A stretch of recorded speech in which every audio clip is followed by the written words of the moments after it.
सभी बहनों को नमस्कार, जय श्री राम। जैसा कि कल आपको बताया था कि लव जिहाद और लैंड जिहाद के बारे में, आज आपको हेल्थ जिहाद के बारे में बताएंगे। हेल्थ जिहाद में लोग क्या करते हैं, आपके शहरों में डबल रोटी, ब्रेड, बिस्कुट, कुल्फ़ी, आइसक्रीम, जो भी सामान बनता है टोटल का टोटल अब मुसलमानों ने करना शुरू कर दिया है। और ये क्या करते हैं उसमें, जैसे आपके गांव में कुल्फ़ी बेचने वाला आया, आप उसको बोलोगे कि भाई ये कुल्फ़ी खा के दिखा, वो कहेगा कि नहीं जी अभी खाइए, पीछे वाले चौक पे खाइए। 5 रुपये की कुल्फ़ी होगी, आप उसको 50 रुपये दोगे तब भी वो नहीं खाएगा। क्यों नहीं खाएगा?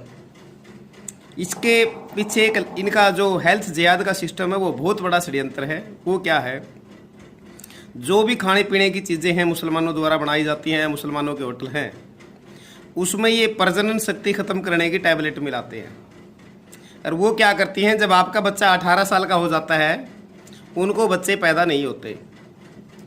ये बहुत बड़ा षड्यंत्र है। आप देखो, आपने कभी भी ईसाई या मुसलमानों को बच्चा होने की दवाई लेते नहीं देखा होगा, लेकिन हज़ारों हिंदू आप ऐसे देखते होंगे जो बच्चा होने की दवाई लेते हैं। ये बहुत बड़ा षड्यंत्र है, इसके बारे में जागरूक होना होगा। हेल्थ जिहाद में आपने देखा, बस में ट्रेन में यात्रा की होगी और बस में ट्रेन में स्टिकर लगे मिलते हैं। स्टिकर के ऊपर लिखा मिलता है वंशीकरण मंत्र, जादू टोना, भूत प्रेत, नौकरी ना मिले तो तुरंत मिले, खान बाबा, फलाना बाबा।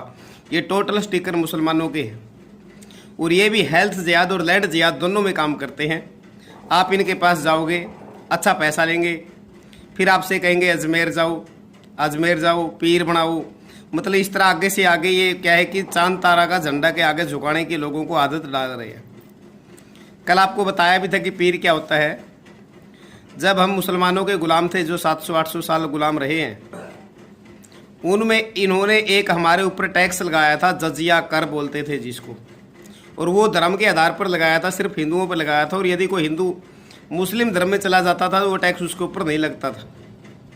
हमारे देश में आज जितने भी मुसलमान हैं उसके पीछे सारा वही है, क्योंकि उस टाइम इनके पास कर देने के लिए पैसे नहीं थे, या फिर कुछ लोगों को ज़बरदस्ती बनाया गया था। और जो जजिया कर लेते थे, इनमें एक पद व्यवस्था थी, जैसे कुछ तो आज भी है, लंबरदार, उसके ऊपर होता था जैलदार, फिर फौजदार, फिर एक दौड़पोश, दौड़ के पोश के ऊपर फिर पीर, फिर गाजी, फिर इस तरह मतलब पूरी एक लंबी व्यवस्था थी इनकी। और जो गाजी होता था, आज के टाइम का जो इनकम टैक्स ऑफिसर जिसको बोलते हैं, वो टैक्स लेने के लिए गाँव में आता था और उसकी 9 गज तक चारों ओर सिक्योरिटी होती थी।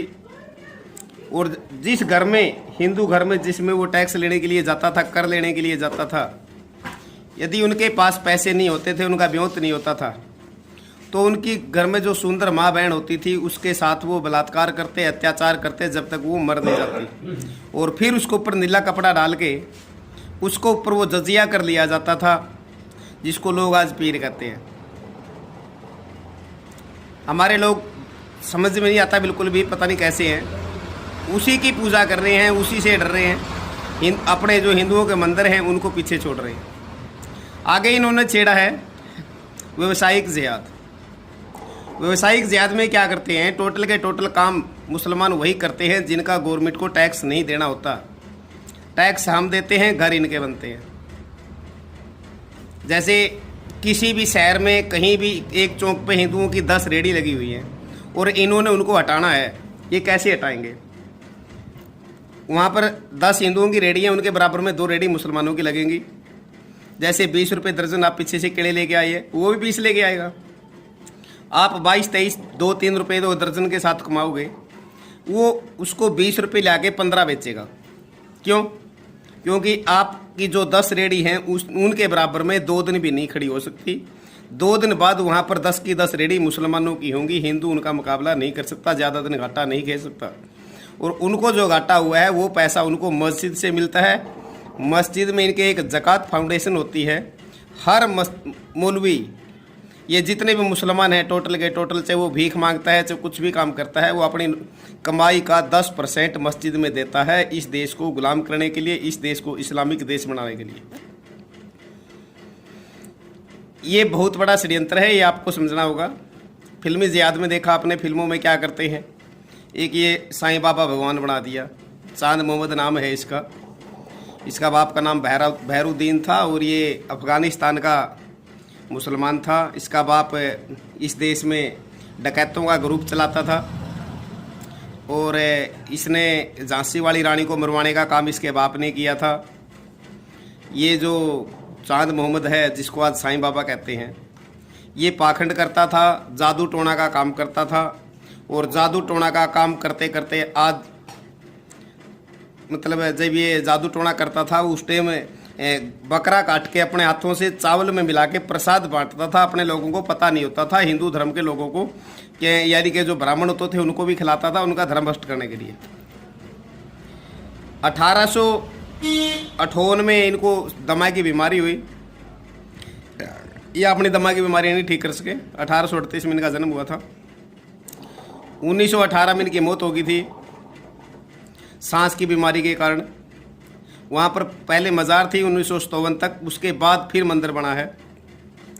इंडोनेशिया से ये पूरा का पूरा सिस्टम चलता था कि हिंदुओं के मंदिरों को कैसे ख़त्म किया जाए। ये बहुत बड़ा षड्यंत्र है। तो जो ये साईं बाबा का आपने सुना है, ये बिल्कुल सत्य है और इसके बारे में यदि कोई ये कहे कि ये झूठ है तो बिल्कुल प्रमाणित और सत्य मैं आपके सामने प्रूफ ला के दे सकता हूँ। फिल्मों में देखा आपने, हिंदू देव देवता का अपमान किया जाता है और वही फिल्म हिंदू खूब देखते हैं, उन फिल्मों को चढ़ाया जाता है। हिंदू देवी देवताओं को गाली दी जाती है। फिल्मों में साधुओं को बलात्कार करते हुए दिखाया जाता है, हिंदुओं को गुंडा दिखाया जाता है। किसी भी फिल्म में किसी भी मौलवी को बलात्कार करते हुए नहीं दिखाया जाता, किसी मुसलमान को गुंडा नहीं दिखाया जाता, उनको हीरा बनाया जाता है।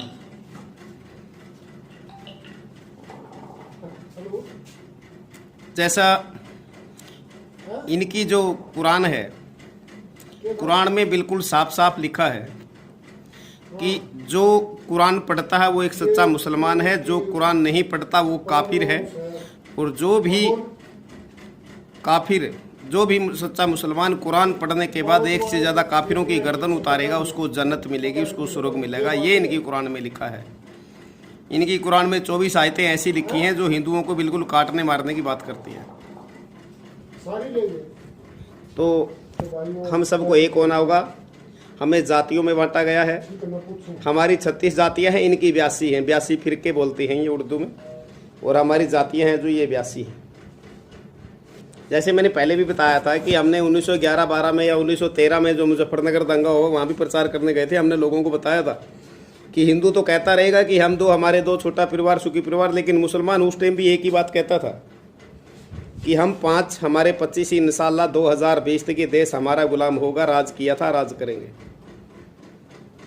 2020 में बहुत बड़ा दंगे करने की इनकी प्लान थी और अब भी है। अभी तक 2020 पूरा नहीं हुआ है। यदि 2025 से पहले विश्व युद्ध नहीं हुआ तो 2021 में बिहार और बंगाल में 100% दंगे होंगे और